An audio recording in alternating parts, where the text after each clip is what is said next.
ఒక వ్యక్తికి 4 భార్యలు. 4వ భార్య అంటే చాలా ప్రేమ అతనికి. ఆమె కోరిన కోరికలన్నీ తీర్చేవాడు, చాలా అపురూపంగా చూసుకునేవాడు.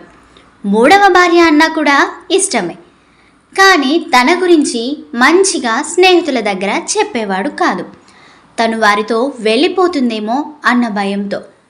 2వ భార్య దగ్గరికి తనకు ఏదైనా సమస్య వస్తేనే వెళ్ళేవాడు, ఆమె కూడా అతని సమస్యను తీర్చి పంపేది. మొదటి భార్య అంటే అసలు ఇష్టమే ఉండేది కాదు, ఆమెను అసలు పట్టించుకునేవాడే కాదు. ఇలా కొన్ని సంవత్సరాలు గడిచిపోయాయి. అతని ఆరోగ్యం కూడా బాగా క్షీణించిపోయింది. ఇక తను బ్రతకను అని తెలిసిపోయి తన మీద ఎవరికి నిజమైన ప్రేమ ఉందో తెలుసుకోవడానికి తన 4వ భార్యను పిలిచాడు. నేను మరణానికి అతి దగ్గరలో ఉన్నాను, నిన్ను చాలా ప్రేమగా చూసుకున్నాను కదా, నాతో పాటు నువ్వు కూడా వచ్చేసే, మరణంలో కూడా నాకు నీతోడే కావాలి అని అన్నాడు. 4వ భార్య అది విని అతనికి చాలా దూరంగా జరిగిపోయింది. ఆశ్చర్యకితుడై తన 3వ భార్యను ఇదే కోరాడు.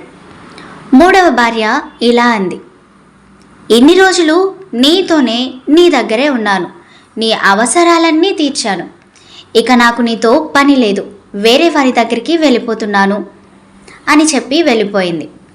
బాధతో ఏడుస్తూ తన 2వ భార్యను ఇలాగే అడిగాడు, నేను నీతో పాటు నీ శవయాత్రలో పాల్గొనేంత వరకు నీ వెంట ఉంటాను, తర్వాత నేను వెళ్ళిపోతాను, నిన్ను అప్పుడప్పుడు తలుచుకోగలను అని చెప్పింది.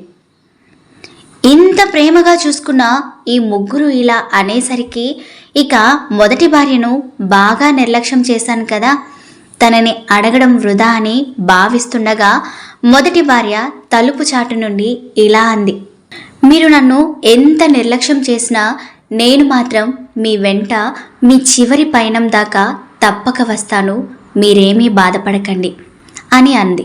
అతని కంటనీరు ఆగకుండా ప్రవహిస్తూనే ఉంది. కాబట్టి మనిషి దేన్ని కూడా నిర్లక్ష్యం చేయకూడదు. మన దగ్గర ఉన్నప్పుడు దాని విలువ తెలియదు, పోయే ముందు తెలుసుకొని ప్రయోజనం ఉండదు.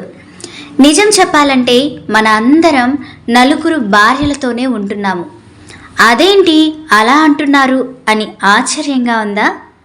నిజమండి.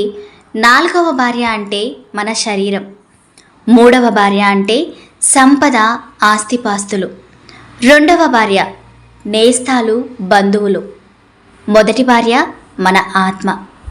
నిజమే కదా? దయచేసి మన ఆత్మ చెప్పిన దాన్ని ఆచరించండి, పెడచెవిన పెట్టి నిర్లక్ష్యం చేయకండి, సరేనా?